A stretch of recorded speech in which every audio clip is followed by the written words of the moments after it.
Parte terceira, capítulo 2, da Lei de Adoração, tópico, Adoração Exterior, perguntas de 653 a 656.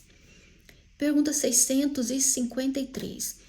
Precisa de manifestações exteriores à adoração? Resposta.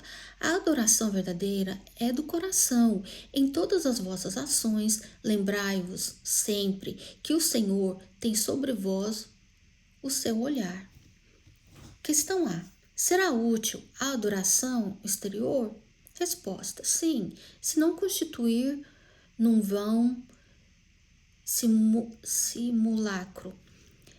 É sempre útil dar um bom exemplo, mas os que somente por afetação e amor próprio fazem, desmentindo com o proceder a aparente piedade.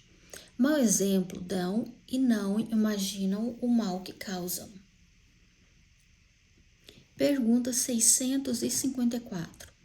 Tem Deus preferência pelos que o adoram desta ou daquela maneira? Resposta. Deus prefere os que adoram do fundo do coração, com sinceridade, fazendo o bem e evitando o mal, aos que julgam honrá-lo com cerimônias, que os não tornam melhores para com os seus semelhantes. Todos os homens são irmãos e filhos de Deus. Ele atrai a si todos os que obedecem às leis, qualquer que seja a forma sob que as exprimam. É hipócrita aquele cuja piedade se cifra nos atos exteriores. Mau exemplo dá todo aquele cuja adoração é afetada e contradiz o seu procedimento. Declaro-vos que somente nos lábios e não na alma tem religião aquele que professa adorar o Cristo, mas que é orgulhoso, invejoso e cioso, duro e implacável para com outrem, ou ambicioso dos bens deste mundo. Deus que tudo vê dirá: o que acontece, a verdade é 100 vezes mais culpado do mal que faz, do que o selvagem ignorante que vive no deserto. E como tal, será tratado no dia da justiça. Se um cego, ao passar, vos derriba, perdoá-lo-eis. Se for um homem que enxerga perfeitamente bem, queixar-vos-eis, e com razão.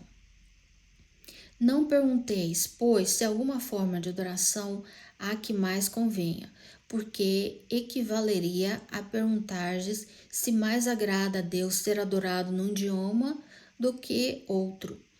Ainda uma vez vos digo, até ele não chegam os cânticos, senão quando passam pela porta do coração.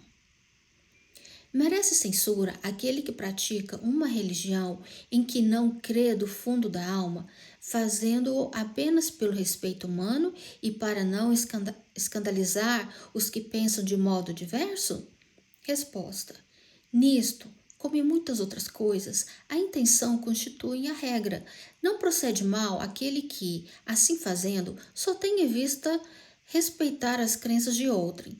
Procede melhor do que um que as ridiculize, porque então falta caridade. Aquele, porém, que a pratique por interesse e por ambição se torna desprezível aos olhos de Deus e dos homens. A Deus não podem agradar o que fingem humilhar-se diante dele, tão somente para granjear o aplauso dos homens. A adoração individual será preferível à adoração em comum? Resposta: reunidos pela comunhão dos pensamentos e dos sentimentos, mais força têm os homens para atrair a si os bons espíritos. O mesmo se dá quando se reúnem para adorar a Deus. Não creais, todavia, que menos valiosa seja a adoração particular, pois que cada um pode adorar a Deus pensando nele.